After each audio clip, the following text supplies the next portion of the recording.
We'll just mark 109. 109 be our song of encouragement. I ask Furman to lead that song for us at the close of our study today. 109.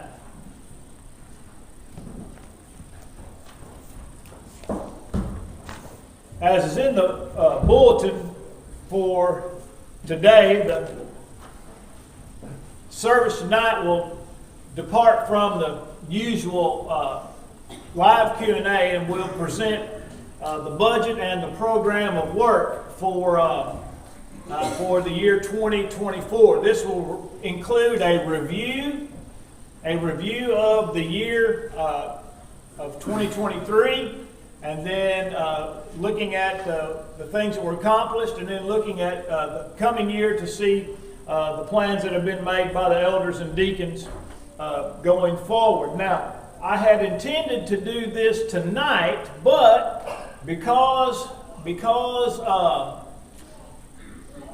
the area-wide youth series being tonight, and I'm assuming that a lot of our young people will be gone to that, I wanted to imprint in the minds of our young people, since they won't, again, many of them won't be here tonight.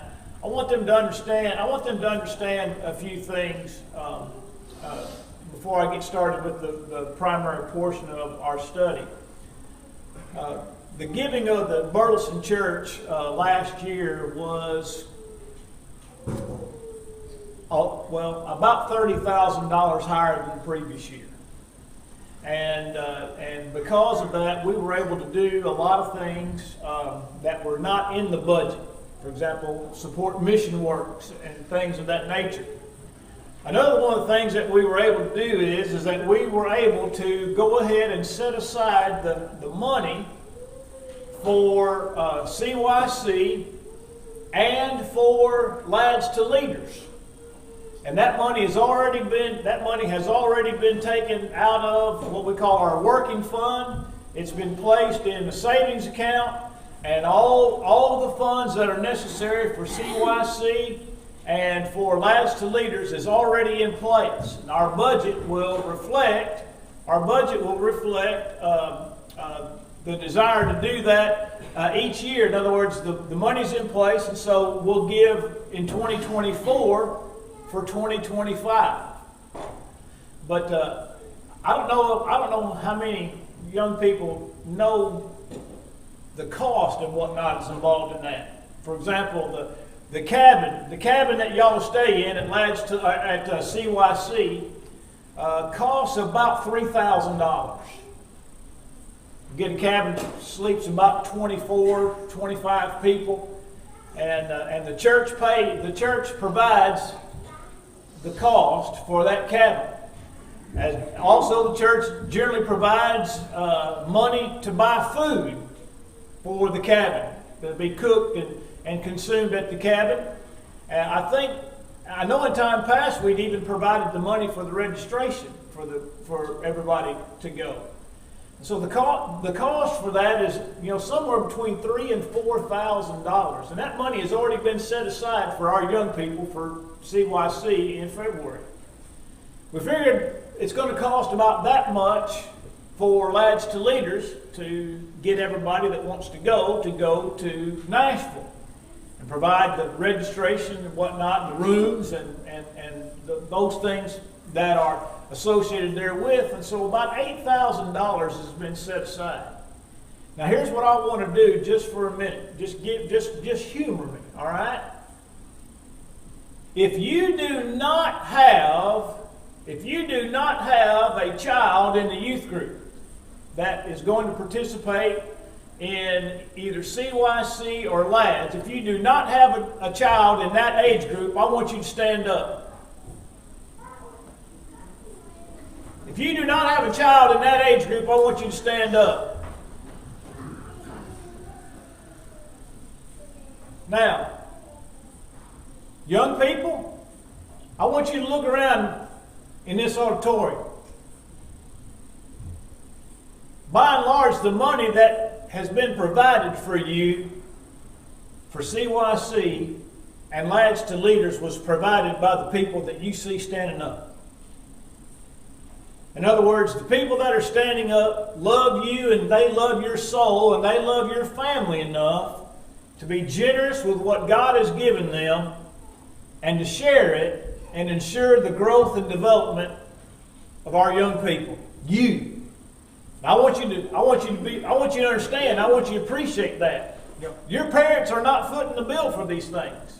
They might be providing some, but the people that you see standing up who have no kids involved are the ones that are providing for you, and they love your soul enough to do what they are doing. All right, y'all can sit down. And just as an aside, you might want to thank some of those people today. And hug their neck and thank them for what they're doing for you. We're looking at the matter of giving in our study this morning. And because we have a number of new members and we have folks that are relatively new to the church, I thought that rather than look, I've got a sermon on giving from 1 Chronicles 29. It's one of my favorite sermons, and I love to preach it, but I'm not going to preach it today because I thought it would be good for us just to examine what the Bible has to say about giving. At PTP this past August, one of my assignments, the one time they let me speak to adults, on Thursday morning at 7:30 when half of them are gone and the other half are asleep, is they asked me to deal with some of the common errors in the religious world that pertain to giving. And so I did that, and that's going to be the introduction for our study this morning. We're going to look at some of the common mistakes and errors that surround the subject of giving in and out of the church. And then on the right-hand side, we're going to just look at the very simple statement. We're going to speak where the Bible speaks. And let the Bible say what it says about the matter of our giving. But with reference to common errors, I think the most common error in the religious world at large is that among our denominational friends that teach the doctrine of tithing, that members are to give 10% of their income to the work of their local church. Now, the Bible does tell us that in Genesis 14, when Abraham returned with the spoils of war, that he gave a tithe of all to Melchizedek, who was both king and priest in Salem, which eventually became known as Jerusalem. And Jacob, Abraham's grandson, in praying to God concerning his welfare and his future, promised God that he would give God a tenth of all the things that God had given him. And there we have a couple of examples of giving under the patriarchal age or dispensation. Then under the Mosaic age, we know that the Jews, to some degree, also practiced tithing. You recall that animals were to be tied, I've noted before how that was done. That a man would gather up all of his livestock and march them through the cattle gate, so to speak, and every 10th one belonged to the Lord, whether it was good or whether it was bad. And there was a provision made that if the one that came through was bad and you felt bad about that one being the one, you could give the next one as well, but you couldn't substitute. But if you wanted to do better, because say maybe one came through that was diseased or in some way lame, or maybe it was a cow that you knew that was past her prime and she wasn't going to she wasn't calving like she used to, and you knew that cow was the one that, you know what, that's not one of my better ones. I'm going to give that one, and I'm going to give the next one. In other words, there was allowance, but a tenth of everything, as the Bible says, that passed under the rod belonged to the Lord. Then there were the Levites were to tithe of all the offerings that they were given in Leviticus or Numbers chapter 18. Then we find a number of other texts where the Jews would give of the first fruits of their harvest. But that was not all that they gave. For example, if a man had a sheaf of wheat and he was carrying that sheaf out of the field and he dropped it, he had to leave it. He couldn't go back and pick it up. And those that were the widows, the orphans, the widows, and the strangers were permitted to have that. Also, when it came time to harvest, the corners of the fields were left uncut. In other words, instead of going all the way up to the end and backing up and turning, you just made a circle around each of the corners, and that grain was left in the corners for the fatherless, the widows, and the strangers, for the poor. And then there were other provisions that were made. If you had olive trees, your harvest of olives was only one time a year. That at the time that you determined, you could go and you could beat those olive branches one time. And all that fell from the tree belonged to you, and you gave out of the Lord of that, and everything that was left on the tree belonged to the fatherless, the widows, and the stranger, and the poor. And so there were many provisions that were made that were even beyond a tenth of what one had. And then there were 3 free will offerings that every Jewish male from the age of 20 and up was to bring. And God said this, "None of you shall appear before me empty-handed." And it was a free will offering. And so you have the various tithes, you have the law of the sheaves, you have the law of the harvest of the trees, you have the corners being left uncut, and then you have free will offerings. V.P. Black wrote a number of class books back in the 50s, I believe it was, in the 60s. And he determined that it may have been the case that the Jews gave as much as 25 or 30% of their entire income to the Levites, to the Lord through the Levites, and also to the poor, the widows, and the strangers. But that's not our example either. The Bible, the New Testament in particular, nowhere enjoins tithing on the Christian. Every reference that we might read in the New Testament with regard to tithing will be found primarily in the gospel accounts and will be given in the context of Jews living under Jewish law. Once the church was established, there is no rule, no law, not even an example of the church practicing tithing. And so, because the Bible does not enjoin tithing on Christians, then neither should any of us enjoin tithing upon Christians.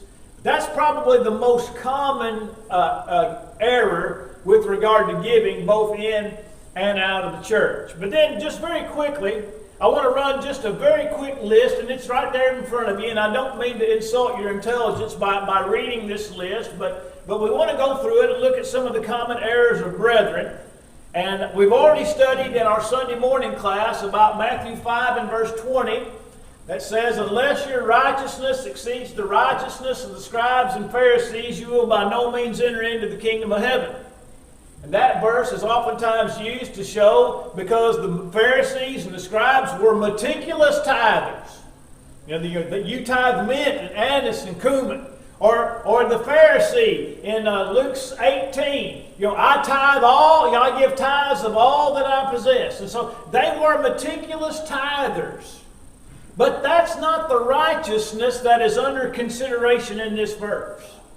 The righteousness of the scribes and Pharisees was self-righteousness. And Jesus is teaching us that our righteousness cannot be a self-righteousness, but rather a righteousness that is granted to us and recognized by God Himself. In Hebrews chapter 8 and verse 6, we can read that we have a better covenant established upon better promises. And some would say then, because of that if we have a better covenant established upon better promises, we need to be better givers than the Jews. But again, most of the people who hold that position hold the Jews as tithers and nothing more. Notice, they haven't sat down and figured out that the Jews may have given 25 or 30% of their income, to the Levites and to the various free will offerings. The reason I say that is I've never seen any Christian get up and say the Jews had an inferior covenant. We need to be better givers than the Jews. And oh, by the way, the Jews gave about 30% of their income, and we need to give more than that. They always hold the 10%. They always hold the 10% line, which again is a false line. It's a false line to draw. And so Hebrews 8 and verse 6 is oftentimes used in an incorrect way. Then we've talked about in our Sunday morning Bible class the Matthew 6 error from verse 3. Let not your left hand know what your right hand is doing. That no one has a right to know what I give. And of course we use the examples of the church that brought their gifts and laid them at the apostles' feet in Acts 4 and also in Acts 5. Then letter D, there's the error of my time is my giving. I distinctly remember hearing that when Rhonda and I were in Arizona. There was a family, they had kids in the youth group, and they made the statement, we don't give a lot of our money because we give a lot of our time. To which the preacher says, this is not an either-or proposition. We are to give of our finances, and we are to give of our time. It's not one at the expense of the other, or one in the place of the other. Another error is my spending on other church items is my giving. For example, I'm pulling a number out of a hat just by way of illustration. Okay. Let's say that your family gives $100 to the church, to the Lord every single Sunday. But at some point during the previous week, somebody that you knew was in need and you gave them $50 to get them through. So then one might come to church and say, well, I gave $50 to a person in need, so I'm only going to give the church $50 this Sunday because that's part of my giving. And again, that's not what the Bible teaches. We'll talk more specifically to that, but that's an erroneous idea. Here's another one that a lot of people practice. I give wherever I am. In other words, if I go on vacation, let's just say Rhonda and I, we go to St. Louis over the holidays and we worship with Rhonda's family on a particular Sunday, and we carry our contribution that would normally be here, and we give it to the church in Arnold. That would be an erroneous practice to give wherever you are to the exclusion of your home congregation. And then there's this one, letter G. I don't give if I'm away from home. I'm not required to give if I'm away from home. Now, I've never heard anybody say this, but I have seen it practiced.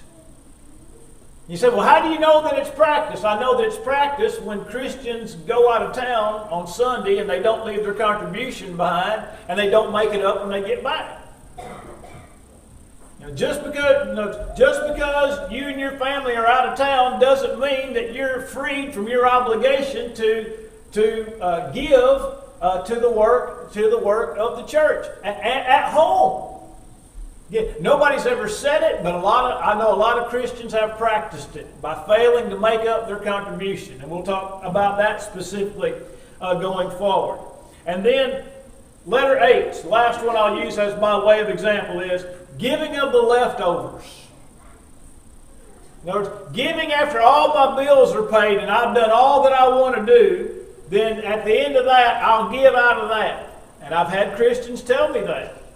Said, I can't give very much after I make my house payment, my car payment, and go out to eat and buy my groceries and pay all my bills.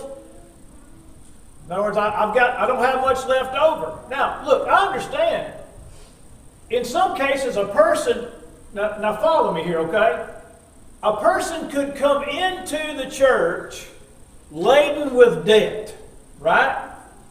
An adult, a family could come into church, obey the gospel, be added to the church, place membership in a local congregation, and be laden with debt. And it would be difficult for them to give based on their prosperity because they burdened themselves with debt. The solution to that is start listening to Dave Ramsey and work to get your way out of debt so that you can give the way that you need to give. Make lifestyle changes.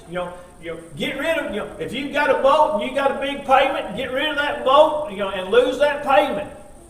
And if you're mortgaged to the hilt on stuff, get rid of some of your stuff and free that up to give the way you're able to give. But that's not always, again, that's not the case for us giving of our leftovers. Is that we've spent too much money buying houses, buying cars, buying toys, buying clothes, going on vacation, eating out, 5 days or 10 times a week.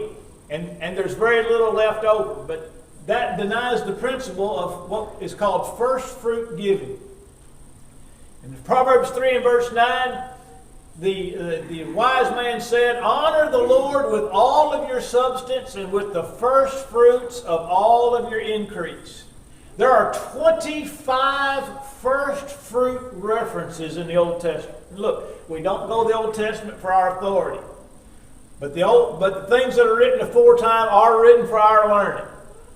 Romans 15 and verse 4. And so we're to give of the first fruits. We don't give God the leftovers. God condemned His people through Malachi.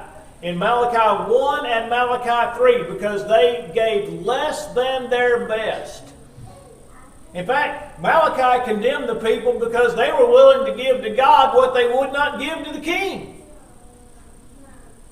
Malachi said, "Hey, take that blind lamb and offer it to the king. This blind lamb that you brought up, or this lamb that's all banged up and gimped up and can barely walk, this one you're bringing to the Lord, tell you what, take that one and offer it to the king and see how he likes it." In other words, being willing to offer to the Lord what they would not offer to an earthly king or to an earthly ruler. And so we've got to give God our best. We want to give God of the first fruits. We give God of our very, very best. Now, in the few minutes that we have left, I just want to spend some very straightforward time looking at what the Bible says about our giving. In 1 Corinthians chapter 16 and beginning in verse 1, Paul said, "Now concerning the collection for the saints," he says, "as I have given commandment to the churches of Galatia, even so do ye, that every one of you on the first day of every week lay by him in store as God has prospered him, that there be no gatherings when I come." It's a very simple statement. Let every one of you lay by him in store as God has prospered him. By the way, the text says on the first day of the week. There is the modifier in the Greek text, kata, which means every. On the first day of every week, let every one of you lay by him in store as God has prospered him. So our giving is to be every week, but note this, the qualifier is as God has prospered him. I was talking to a preacher friend of mine in Arkansas about this text because we were talking about the matter of giving.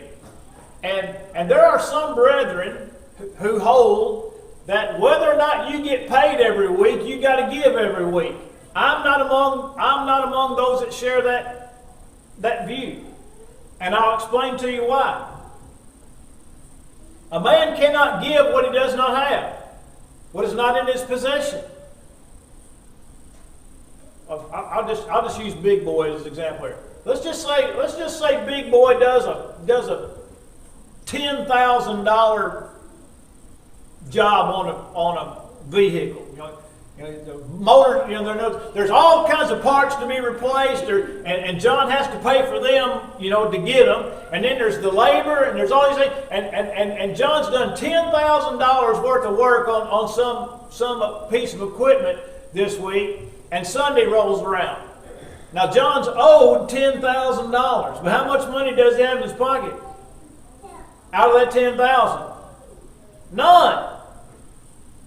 So is John obligated? Is John obligated to give based on money that's owed to him, or is he obligated to give money that is paid to him? And I think we see the difference. And so when John gets paid for that job, obviously he doesn't give based on the parts and those types of things, but on the part that belongs to him, the labor cost, he gives based on that. But he gives when he receives it.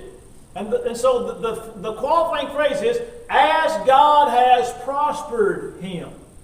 Now look, if a person earns about the same amount from week to week and they just want to try to give every single week, you can do that. For example, for a lot, even now, the way my pay comes out, I don't get the same amount every week. I used to get it was called a housing check, but nevertheless, I got more in 1 week than I did the other 3 weeks. Well, for a long time, I just gave extra on that week. But I thought, you know what? It's just as easy for me to give the same amount every week because I know that check's coming in. It's coming in every month. But if you want, let me just make a note here. If you want to give like that, just give on, like I make about this much every week. So I'm going to give this amount every single week. If I have a good week or I have a bad week. At the end of the year, you need to look back and see what you've made and see what you've given. Because sometimes we might have a tendency to give less when we've been blessed more than perhaps we realize. So if you want to do that, you're certainly at liberty to do that. But I would encourage you at the end of the year, when it's tax time, look at what you made and look at what you gave, and make sure that you truly did give as God prospered you. In 2 Corinthians chapter 8 and verse number 12, Paul makes a statement concerning the giving of the Macedonians. And he says, he speaks to them, to the Corinthians about the grace of God, which was shed forth on the Macedonians. And then down in verse 12, Paul makes this statement that I think is very important. And he says, you have to remember this, and I'm paraphrasing what Paul says. He says, you have to remember, your giving is based on what you have and not on what you do not have. It's based on what you have and what you do not have. And what I think he's talking about is this. Back in Mark chapter 12, at the end of that chapter, as Jesus was in the temple and he was watching all those rich people put money in the collection box. And then there was the widow, you remember? And she put in what? 2 mites, the smallest coins. And what did Jesus say? He said, she has given more than all of them, for they have given out of their abundance, but she has given all that she had. In other words, her giving, while in dollars and cents, was not near what some of these other people were giving, but Jesus says it was a greater giving than them because of what it cost her to give it. In our day and time, literally a man could give $1,000 a week. Could give $1,000 a week and it not be good giving. I mean, it's hard to think about that, but that a man, let's just say he was given 10% of his income, but he was making $10,000 a week.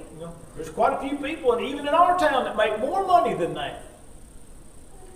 And so here comes somebody who might be giving $1,000 a week, but all I can do is give $20 a week.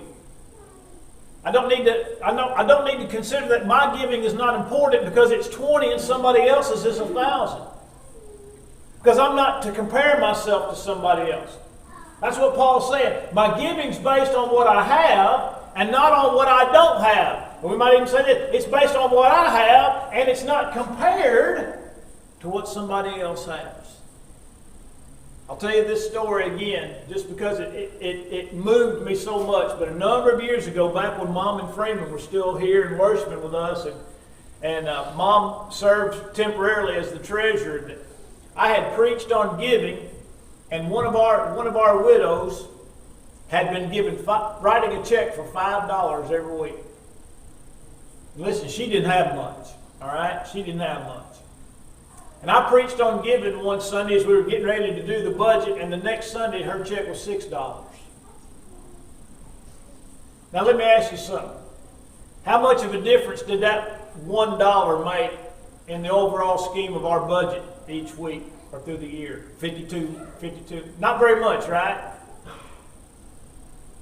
But it made all the difference in the world to her. Because it was that dollar was a sacrifice. It was a sacrifice. And somebody else might have increased their giving 10 or 50 times that, but it wasn't near the sacrifice. Now, we'll be thankful for that, but the point is our giving is based on what we have and not on what we do not have. At the end of 2 Corinthians chapter 8, we find that giving is a proof of our love. It's a proof of our love. Show the proof of your love. There at the end, that's the last verse in chapter 8. And then in chapter 9, and I'll run this very quickly. I'll just run this very quickly. 2 Corinthians 8 and 9 are really the two foundational chapters that teach us about giving, aside from the text there in 1 Corinthians 16, 1 and 2. But to break down 2 Corinthians chapter 9.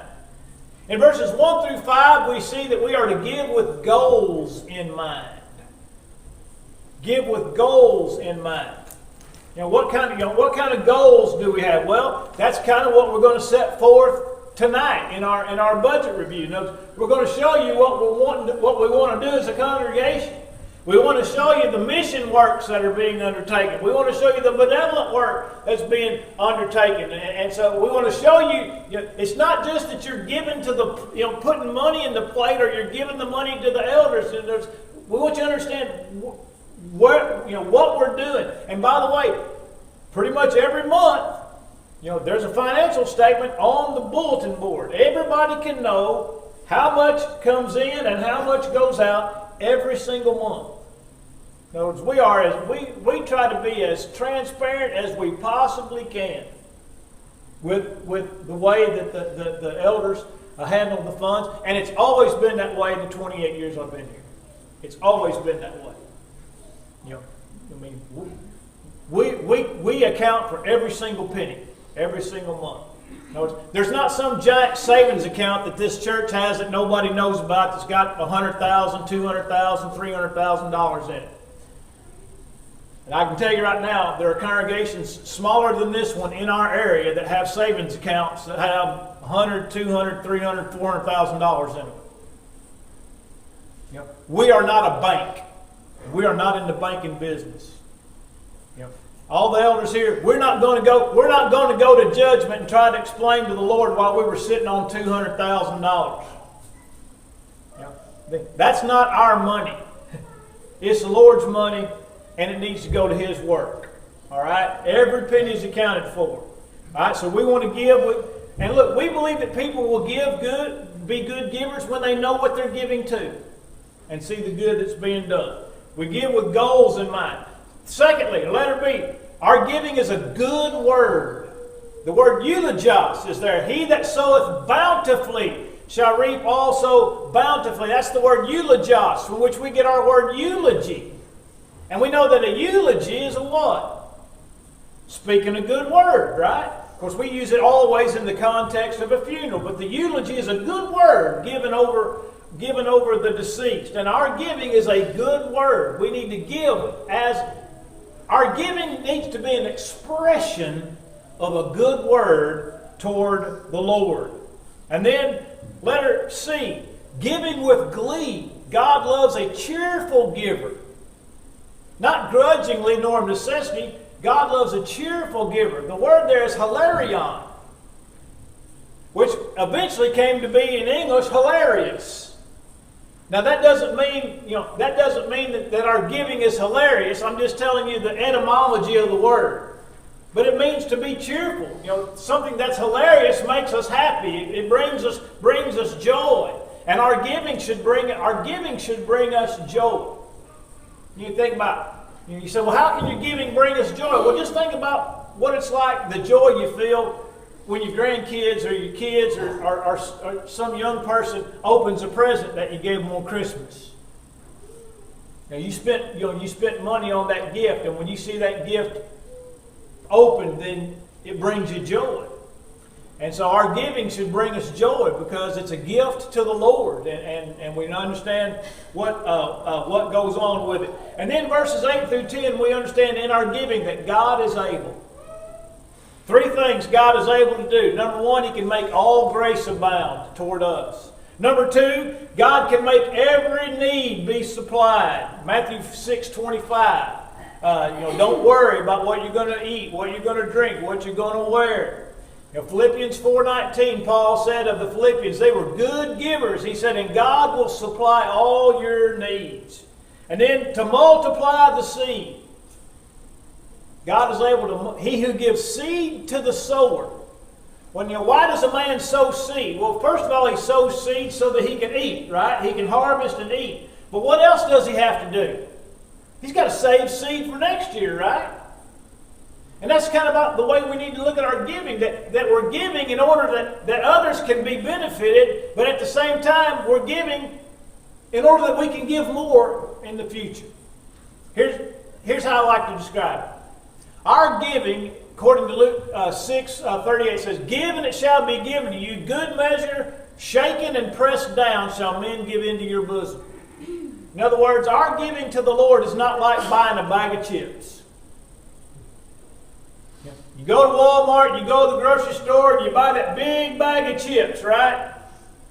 And then you open that big bag of chips and you got to get it all the way down to your elbow to get to the first chip.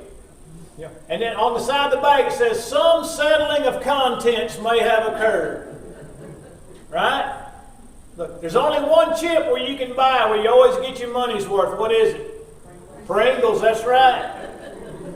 You know there's a chip from bottom to top in that tube, right? Right? That's what giving does for us. That's what God does for us. Now, we're not giving into an empty bag.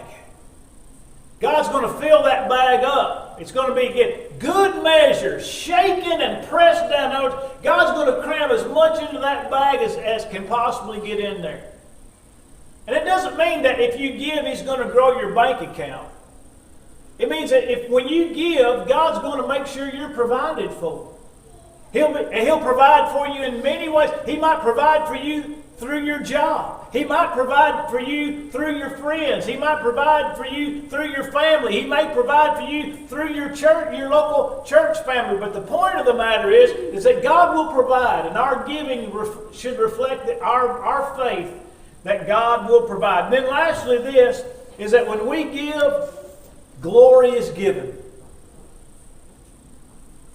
We give to the Lord to do the Lord's work in our community and in other places. Listen, I cannot tell you the literally hundreds of times that I've had people contact me, stop me in town or talk to me about House to House, Heart to Heart. How many people have told me how much they like receiving House to House, Heart to Heart? Or something that the church did for some individual that was sick. Carrying the food to our shut-in ladies. Helping out Linda when she and Sandra were staying with Mama. Those nurses see those things, and I see those nurses in other places. And you know what they tell me? Man, your church, what your church is doing is great. And they don't just they just don't tell me, they tell other people. In other words, the Lord is glorified through the church. And when we give and we're able to help people, especially those in our community, glory is given. Glory is given to God, and glory is given to God through the church. And so that's just a very cursory list and examination of some of the most simplest things that the Bible has to say with regard to our giving. Again, I encourage you to be here tonight at 5:30. We're going to run our annual report and present the program of work and budget. And I hope everybody will make every attempt to be here. It'll be open floor. You can ask any question about anything in the budget. There's nothing is off limits. And we want everybody to know what we're doing and how it's getting done, because without you we can't do what we do. We're going to extend the Lord's invitation for any that need to obey the gospel of Jesus Christ. I know it's not an evangelistic type lesson, but we do want to make opportunity for any that need to obey the gospel of Jesus Christ by believing that Christ is the Son of God, John 8:24, repenting of sin, Luke 13:3 and 5, confessing Him before men, Matthew 10:32, being buried in the waters of baptism to receive remission of sins, Acts 2 and verse 38. If you're here as a child of God, you have sin in your life, or you need spiritual assistance of some way that we can help you with, we can pray with you and for you, whatever your need is of the spiritual nature, if we can help you in any way, we encourage you to come. Right now, together we stand and sing this song.